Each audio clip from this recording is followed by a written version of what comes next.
श्री स्वामी समर्थ. गुरुचरित्र सार्थ मराठी. अवधूत चिंतन श्री गुरुदेव दत्त. अध्याय 3. अंबरीषाची कथा. श्री गणेशाय नमः. सिद्धयोग्याच्या मुखातून गुरुमहिमा श्रवण केल्याने नामधारकास खूपच प्रसन्न वाटले. तो म्हणाला, हे मुने, तुम्ही माझ्या मनातील संशय घालविलात.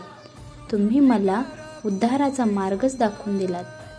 आता स्वतःविषयी काही सांगा. मी आपला दास होऊ इच्छितो. सिद्धाने त्याला प्रेमाने जवळ घेतले व म्हणाला, ज्या ज्या स्थानी माझे गुरु राहत होते तेथेच मी वास करतो. गुरुस्मरण हाच माझा आहार आहे. मग सिद्धाने नामधारकाला गुरुचरित्र ग्रंथ दाखविला व म्हणाला, या ग्रंथात श्री गुरूंचे अगाध महात्म्य सांगितले आहे. मी याचे नित्यपठन करतो. याच्या श्रवणाने भाविकांचे इष्ट मनोरथ पूर्ण होतात. ज्ञानप्राप्ती होते. सर्व प्रकारचे ऐश्वर्य व सुख प्राप्त होते. या ग्रंथाचे भावभक्तीने सप्ताह पारायण केल्याने कार्यसिद्धी होते. निपुत्रिकाला पुत्र होतो. ग्रहपीडा, रोगपीडा, ब्रह्महत्या दी महापातके यांचे निवारण होते. बंधनातून मुक्ती मिळते. आयुष्य, आरोग्य व सद्बुद्धी लाभते.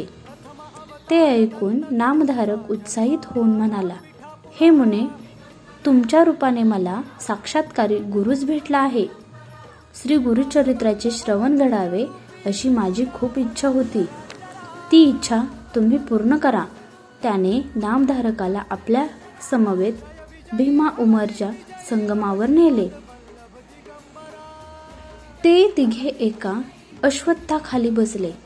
सिद्धयोगी नामधारकास म्हणाला, वत्सा, श्री गुरूंचे दास्य कसे करावे हे तुला माहीत नव्हते, म्हणूनच तुला चिंता व कष्ट भोगावे लागले. नामधारक म्हणाला, मला श्री गुरूंची ओळख पटवून द्या. सिद्धाला त्याची दया आली. तो म्हणाला, वत्सा, ज्यांच्या मनात दृढ भाव नाही ते अविद्येच्या मायेने वेढून दुःख भोगतात. ते भोगताना गुरुला दूषणे देतात. संशय टाकून दे. श्री गुरु म्हणजे कृपेचा सागर. तो तुझी कधीच उपेक्षा करणार नाही. त्यांनी वरदहस्त ठेवताच प्रपंचातही परमार्थ साध्य होतो. तू निसंदेह होऊन एकाग्रतेने गुरुभक्ती कर. सर्व भावे गुरुचरणांना शरण जा. नामधारकाने हात जोडले व म्हणाला, स्वामी, आपण धन्य आहात. आपण माझा संशय घालविलात. आता श्री गुरूंचे चरित्र ऐकावे. सिद्ध म्हणाला, वत्सा, अंतःकरणात गुरुविषयी जाणून घेण्याची तीव्र उत्कंठा असल्याशिवाय कथा श्रवणाचा आनंद मिळत नाही. या ग्रंथाच्या श्रवणाने तुला चारी पुरुषार्थ साध्य होतील असा माझा आशीर्वाद आहे. कलियुगात तिन्ही देव एकच मनुष्य रूपाने अवतार घेऊन आले. तेच श्री गुरु होत. आदी वस्तू ब्रह्म निर्गुण व निराकार आहे. प्रपंचामध्ये 3 गुणांना अनुसरून त्याच्या 3 मूर्ती झाल्या, ब्रह्मा, विष्णू आणि महेश. ब्रह्मा रजोगुणाने सृष्टी निर्मिती करतो. विष्णू सद्गुणाला अनुसरून तिचे पालन पोषण करतो व रुद्र तमोगुणामुळे संहाराचे कार्य करतो. ते तिघे कार्य व स्वरूपाने भिन्न वाटत असले तरी भिन्न नाहीत. सृष्टीचक्र व्यवहार चालविणे ही जी परमात्म्याची शाश्वत लीला आहे तिला ते सहाय्य करतात. हे तिन्ही देव कारणपरत्वे अवतार घेऊन पृथ्वीचा भार उतरवतात. भक्ताच्या रक्षणासाठी भगवान विष्णूने 10 अवतार घेतले. ती कथा अशी आहे, ऐक. एकादशीचे व्रत करणारा अंबरीष ब्राह्मण सर्व काळ हरिचिंतन करायचा. त्याची निष्ठा सर्व श्रुत होती. एकादशी व्रत करणारे द्वादशीला भोजन करतात. त्यावेळी पारणे फेडण्याआधी कोणी अतिथी घरी आल्यास त्याला आधी भोजन देऊन मगच आपण जेवावे असे शास्त्र सांगते.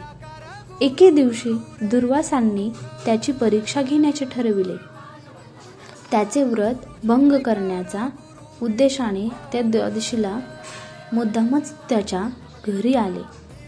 त्या दिवशी द्वादशी तिथी घटकाभरच होती.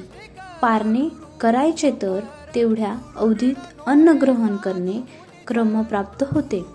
अंबरीषाने दुर्वासांचे स्वागत केले.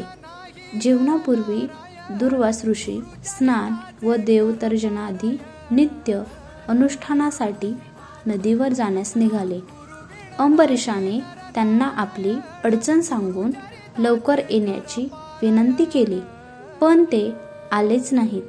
शेवटी व्रतभंग होऊ नये म्हणून त्याने नुसते तीर्थ घेऊन पारणे केले. दुर्वासांसाठी भोजन तयार करून तो त्यांची वाट पाहू लागला. तेवढ्यात त्यांचे आगमन झाले. अंबरीषाकडे रागाने पाहून ते म्हणाले, दुर्वात्मा, अतिथीला न घेता भोजन केलेस. या माझ्या अपमानाबद्दल तुला सर्व योनीत जन्म घ्यावे लागतील. ती शापवाणी ऐकून अंबरीषाला रडू आले. आपल्या भक्ताची केविलवाणी अवस्था पाहून भगवान विष्णू तेथे प्रकट झाले. ते दुर्वासांना म्हणाले, ऋषीवर्य, तुम्ही माझ्या भक्ताला शाप दिलेला असला तरी त्याचे रक्षण करणे हे माझे आद्य कर्तव्य आहे. त्याचा शाप मी भोगीन. दुर्वास महाज्ञानी होते. पुढील काळात दुर्जनांना शासन करून भक्तांचा उद्धार करण्यासाठी भगवंताला अवतार घेणे सोयीचे व्हावे म्हणून शाप निमित्त होऊ शकतो हे लक्षात घेऊन ते म्हणाले, हे प्रभू, परोपकारासाठी शाप भोगताना तू विविध स्थानी व विविध योनीत असे एकूण 10 अवतार घे. त्यानंतर विष्णूने मत्स्य, कूर्म, वराह, नरसिंह, वामन, परशुराम, राम, कृष्ण व बुद्ध असे क्रमाने 9 अवतार घेतले व पुढे कल्की नावाने 10वा अवतार होणार आहे. आता मी तुला दत्तावताराची कथा सांगतो, ऐक. क्रमशः श्री गुरुदेव दत्त. दत्त महाराजांचा ज्वलंत अनुभव. महाबळेश्वरला राहणाऱ्या एक बाई जवळच्या नातेवाईकाच्या लग्नानिमित्त भोरला गेल्या होत्या. हळदीचा कार्यक्रम झाल्याने त्यांच्या अंगालाही हळद लागली होती. रात्री त्या पाणी प्यायला आणि खिडकी उघडून उरलेल्या पाण्याची चूळ बाहेर टाकायला आल्या. तेथील झाडावर बसलेल्या पिशाचाने त्यांना झपाटले. बाई घुमू लागल्या. थोड्या वेळाने शांत झाल्या, पण अधूनमधून विशेषतः अमावास्या आली की त्यांना त्रास व्हायचा. डॉक्टरी उपाय सुरू झाले. काहीच फरक पडेना. कोणीतरी त्यांच्या नवऱ्याला कोल्हापूरच्या मंदिराकडे पाठवले. खूप खर्च झाला. वर्ष उमटले तरी त्रास वाढतच होता. अशात त्यांच्या मुलीचे लग्न महिन्यावर येऊन ठेपले होते. शेवटी एका नातेवाईकाने नरसोबावाडीला जाण्याचा सल्ला दिला. वैतागलेला अहंकारी नवरा म्हणाला, वाडीला जाऊन काय होणार आहे? येथे उपाय चालू आहेत ना. पण त्या बाईंना पुण्याईंना त्यांना वाडीला नेले. पालखीसाठी शेकडो भक्त आले होते. नरहरींचे उत्सव मूर्ती खाली घाटावर आणण्याची तयारी चालली होती. त्या बाईंना पुजाऱ्याने दत्त महाराजांच्या मनोहर पादुकांसमोर उभे केले. देवासमोर धूप पडला मात्र आणि त्या नाजूक चनीच्या बाईंच्या अंगात असा संचार झाला की 4 धट्ट्याकट्ट्या माणसांनाही त्यांना आवरता येईना. बेफाम होऊन त्या किंचाळू लागल्या. पुजाऱ्याने त्यांच्या अंगावर तीर्थ शिंपडले तर पुरुषाच्या आवाजात त्या ओरडू लागल्या, मला भाजतंय, धूप बंद करा, तीर्थ शिंपडू नका. पुजाऱ्याने त्या पिशाचाला सांगितले, या बाईंना सोड, त्रास देऊ नको, ते पिशाच हो म्हणालं आणि त्या बाई एकदम शांत झाल्या. सर्वांना वाटलं आता बाई मोकळ्या झाल्या. पण वाडीचे एक अनुभवी ज्येष्ठ पुजारी म्हणाले, ही पिच्छाचे खोटे बोलतात. आज ह्या बाईंना वाडीतच राहू दे. दुसरे दिवशी रात्री असेच पालखीचे वेळी त्या बाईंना देवासमोर आणले आणि दिवसभर शांत असणाऱ्या त्या बाई धूप पडल्यानंतर अनावर झाल्या. लोकही घाबरले. मग मात्र पुजारी बुवाने त्यांना तसेच फरपटकन 3 प्रदक्षिणा करवल्या व तू कोण आहेस, या बाईंना का पकडले आहेस ते सांग, नाहीतर तीर्थ शिंपडतो, असं म्हटल्यावर जोराने ओरडून पुरुष आवाजात त्या पिशाचाने सांगितले, माझे नाव महेश वसंत आहे. मी व माझे 4 मित्र मिळून एक व्यवसाय करू लागलो. पण अपयश येऊन डोक्यावर कर्जाचा बोजा आला. मग आम्ही चौघांनी एकाच वेळी आत्महत्या केली व चौघेही पिच्छाच रूपाने भोरच्या लॉजच्या बाहेरील झाडावर राहत आहोत. हळदीच्या अंगाने या बाईंनी चूळ फेकली, ती माझ्या अंगावर पडली, म्हणून मी या झाडाला पकडले. पुजाराने विचारले, तुला काय पाहिजे? तर म्हणाले, मला मुक्ती हवी आहे. माझे मरणोत्तर श्राद्ध करा, माझे दिवस करा, पिंडदान करा. माझे आवडते हे 4 पदार्थ आत्ताच्या आत्ता भोरच्या वृक्षाखाली ठेवा, तरच मी या झाडांना म्हणजे या बाईंना सोडीन. पुजारी बुवांनी लॉजवर फोन करून साऱ्या सूचना दिल्या. वाडीच्या स्मशानभूमीत त्या पिशाचाने अग्निसंस्कार केले, रीतसर दिवस केले. पुन्हा त्या बाईंना देवासमोर आणले आणि अचानक जोरदार संचार होऊन त्या बाई मोकळ्या झाल्या.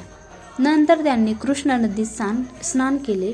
पुजारी बुवांनी त्या बाईंना अहंकारी नवऱ्याला दत्त महाराजांच्या समोर साष्टांग नमस्कार घालून मनात विकल्प आणल्याबद्दल क्षमा मागायला सांगितले. म्हणाले, कृष्णाकाठी औदुंबरा तळवटी बसलेली ही आमची दत्त माऊली दिवस रात्र समस्त जीवांचे रक्षण करीत असते. त्यांनीच तुमच्या पत्नीला मोकळे करून पहिल्यासारखे प्रसन्न चित्त केले आहे. पुन्हा मनात महाराजांबद्दल संशय घेऊ नका. त्या पिशाचालाही महाराजांनी मुक्त केले. शेकडो भक्तांनी महाराजांची ही कृपा काल आणि परवा अनुभवली आहे. आता त्या मुक्त झालेल्या जीवासाठी त्रिपिंडी, नागबली वगैरे सेवा करा आणि सतत दत्त महाराजांचे नामस्मरण करा. दत्त बावनी म्हणा, म्हणजे कसलेही भय पीडा राहणार नाही. महाराज स्मरण केले की उपस्थित होणारे आहेत. मित्रमैत्रिणींनो, आपणही वाडीला 3 दिवसांच्या यात्रेला जातो.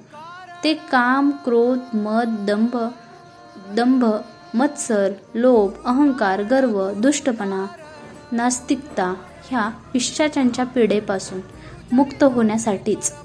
अनेक यात्रेकरू प्रसन्न शांतिचित्त होऊन परततात. डोक्यावर कोणाचे कर्ज ठेवून किंवा फसवून मृत्यू झाला तर पुढील जन्मी कसे बैल होऊन कष्टाने गाढा ओढावा लागतो ते भक्तिसागरमधील संसार दुःख विवरण ह्या श्रोतात सविस्तर दिलेच आहे. मृत्यूनंतर आपल्याला पुन्हा मनुष्य योनीच मिळेल असा भरोसा देता येत नाही. कर्माप्रमाणे योनी. तुकाराम महाराज एका ओवीत सासूबाईंना उद्देशून म्हणतात, माझ्या रामा विसरलीस म्हणून गाढवीन झाली. आता कैची नथ बाकी, नाकी लोंबे सदा लोळी. आता कैची पुरणपोळी, सदा उकिरडे धुंडाळी.